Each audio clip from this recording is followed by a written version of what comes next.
এক মাদক ব্যবসায়ীর বেপরোয়া আচরণে উত্তপ্ত হয়ে উঠেছে খুনিয়াগাছ ইউনিয়ন।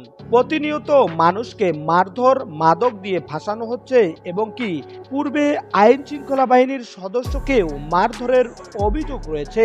দুই থানা মিলে রয়েছে একাধিক আইন ভঙ্গের মামলা। এতটাই বেপরোয়া যে নিজের পরিবারের সদস্যদের নিয়ে তৈরি করেছে মাদকের ভয়াবহ সিন্ডিকেট।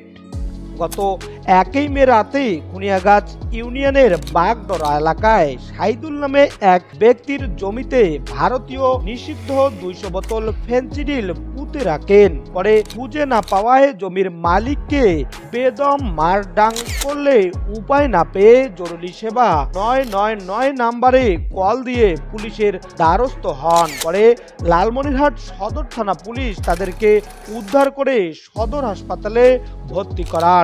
কারাতে ও জুজুৎসু শিখুন, নিজেকে আত্মবিশ্বাসী ও লড়াকু হিসেবে গড়ে তুলুন। ভর্তি হতে যোগাযোগ করুন শেখ কামাল স্টেডিয়াম, লালমনিরহাট। কপিল ওর ডাকে পচা করে কি 200 ফেনসিডিল আমার বাড়ির পাশে পুঁতে রাখছে। তা পুঁতে রাখছে, আমি আবার ফির কোনো কিছু জানি না। পরে ও একদিন আমাকে হুট করে আজ থেকে গত 2-3 দিন আগে ফোন দিয়ে বললো যে আমার ফেনসিডিল হারিয়েছে, তোমাকে ফেনসিডিল দিতে হবে।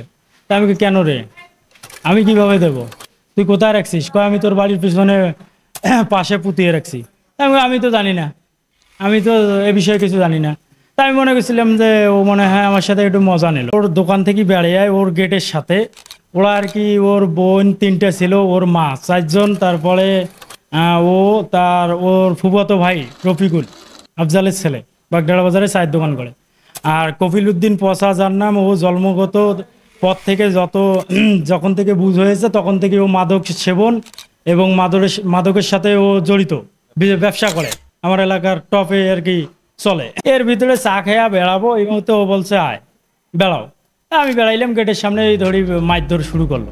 অভিযোগ সূত্রে জানা যায় লালমনিরহাট জেলার অন্তর্গত বাগডরা এলাকায় সেই আলোচিত সমালোচিত ব্যক্তির নাম কপিল উদ্দিন পচা। নিজের আধিপত্য ধরে রাখতে এসব মাদক ব্যবসার কাজে সহযোগিতা করেন তারই গর্ভধারিণী মা কোহিনুর বেগম ও বউ মাহাপূজা বেগম। এতটাই বেপরোয়া যে তার ভয়ে এলাকাবাসী তার এই কুকর্ম দেখেও না দেখার ভান করে পাশ কাটিয়ে চলে যায়। আমরা দোকানে চা খাইতে যাচ্ছিলাম, কপিল উদ্দিন ও আমাদেরকে দোকান থেকে বাইর করে এলো পাতাড়ি মার শুরু করে দিচ্ছে আমাদেরকে। ওর নাকি মাল আমার বাড়ির পেছনে থসলো। সাইদুল ওখানে বলে দেখছে নাকি, হ্যাঁ আমি এই বিষয়ে কিছু জানি না। ও আমাকে ওর সাথে পিঠে শুরু করে দিচ্ছে এলো পাতাড়ি ভাবে।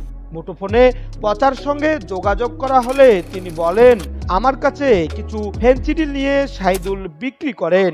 আমি আমার পাওনা টাকা চাইলে কিছু নেশা জাতীয় ট্যাবলেট বের করে আমাকে দেয়, বিক্রি করে টাকা শোধ করে নিতে বলে।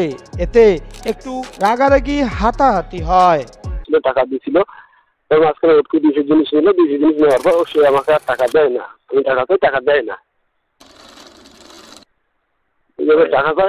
টাকা দেয় না। পরে আমি তো বাজার দেওয়া বলছি, বিষয় টিকিট দিচ্ছি সবাইকে, সবাই কেউ ছোট বলতে কেউ বিষয় পায় না। পরে আবার বাজারে করলো তোর বিষয় তুই করবো, আমাকে টাকা দেবে না।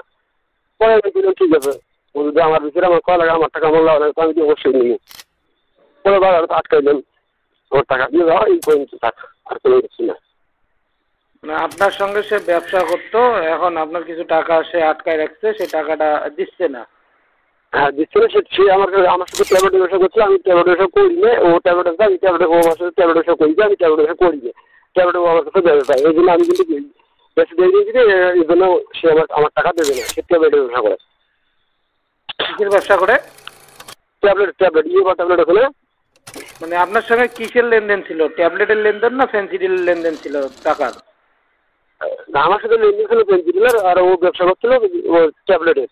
তো ট্যাবলেট আমার তো বিক্রি করেছে, আমি ট্যাবলেট বিক্রি করে দিই দেখি সে আমার টাকা দেবে না। এ বিষয়ে লালমনিরহাট সদর থানার অফিসার ইনচার্জ ওমর ফারুক বলেন, যে এই যে মাদক জমিতে পুঁতে রেখেছিল সেখানে হারিয়ে গেছে। খুনিয়া গেছে না? জি খুনিয়া গেছে। হ্যাঁ, একটা অভিযোগ দিয়েছে। মহসিন ইসলাম শাওন, লালমনিরহাট নিউজ।